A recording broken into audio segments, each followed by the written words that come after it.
نبی کریم سید عالم صلی اللہ تعالی علیہ وسلم کی ایک حدیث پاک سنیں کہ مسند امام احمد بن حنبل میں موجود ہے اور حضرت سیدنا انس بن مالک رضی اللہ تعالی عنہ اس حدیث کے راوی ہیں۔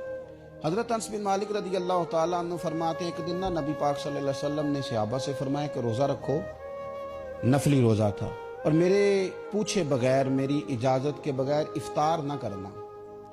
کبھی کبھی تربیت کے لیے یہ کام کرنے چاہیے، مرشد کو مریدوں کے ساتھ، استاد کو شاگردوں کے ساتھ، گھر کے سربراہ کو گھر والوں کے ساتھ، کہ آج سارے روزہ رکھیں گے بھائی، آج سارے نفل پڑھیں گے، آج سارے تلاوت کریں گے، یہ کام کرنے چاہیے۔ حضرت انس بن مالک رضی اللہ تعالیٰ عنہ فرماتے ہیں کہ حضور نے فرمایا روزہ رکھو اور میرے اجازت کے بغیر افطار نہ کرنا۔ افطار کا وقت آیا، لوگ اجازت لیتے رہے، افطار کرتے رہے۔ ایک صحابی نے عرض کی حضور دو عورتوں نے روزہ رکھا ہے، وہ افطار کی اجازت چاہتی ہیں۔ نبی کریم نے رخ انور ہی پھیر لیا۔ فرماتے ہیں بڑا عجیب منظر تھا، ہم ڈر گئے کہ حضور جس سے رخ پھیر لیں۔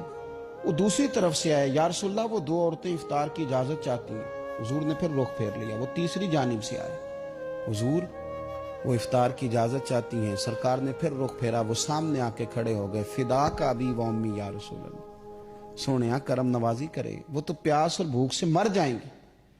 نبی کریم علیہ السلام نے فرمایا انہیں بلاؤ۔ وہ جب آئیں، حضور نے پیالہ منگایا، پیالہ آ گیا تو فرمایا اس میں کہہ کرو۔ انہوں نے کہہ کی تو اس میں جمع ہوا خون نکلا، گوشت کے لوتھڑے نکلے، اس میں بڑی بڑی عجیب چیزیں نکلی۔ نبی پاک صلی اللہ تعالی علیہ وآلہ وسلم نے ارشاد فرمایا تم نے کیا روزہ افطار کرنا ہے، تمہارا تو افطار ہو گیا، تم تو روزہ توڑ چکی۔ یہ حدیث کے لفظ سنیے گا، مسند امام احمد بن حنبل میں موجود ہیں۔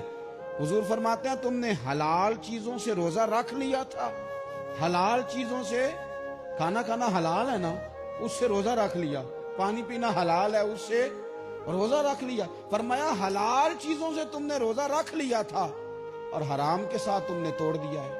حلال کے ساتھ رکھ لیا تھا اور حرام کے ساتھ تم نے توڑ دیا، یہ تم نے عجیب کام کیا۔ یا رسول اللہ کیا ہوا؟ فرمایا تم میں سے ایک عورت دوسری کے آگے نہیں بیٹھ گئی تھی اور پھر تم لوگوں نے عیب نہیں بیان کرنے شروع کر دیے تھے، تم نے عیب بیان کیے، تم نے عیب جوئی کی، تم نے برا رویہ اختیار کیا، تم نے تو توڑ لیا روزہ جب تم نے عیب نکالے، چگلیاں کی، غیبتیں کی۔ تو یہ وہ گوشت ہے جو تم نے مرے ہوئے لوگوں کا گوشت کھایا، تمہارا کہاں کا روزہ گیا تمہارا روزہ۔ تو نبی کریم صلی اللہ علیہ وسلم نے عملاً یہ ترغیب ہمیں دی کہ تمہاری عبادتیں بھی اس وقت حسین ہوں گی جب وہ غیبت سے پاک ہوں گے، تمہارے روزے بھی اس وقت خوبصورت ہوں گے جب تم غیبت سے بچو گے۔ حضور نے فرمایا آپ کبھی ان حدیث کے لفظوں کا مزہ لینا، فرمایا حلال سے تم نے روزہ رکھ لیا اور حرام سے تم نے توڑ دیا ہے۔ حلال جو چیزیں تھی وہ چھوڑ دی اور غیبت حرام تھی وہ چھوڑی نہیں، حلال سے روزہ رکھ لیا اور حرام کے ساتھ توڑ دیا۔ یہ انداز فکر حضور نے ہمیں سکھایا۔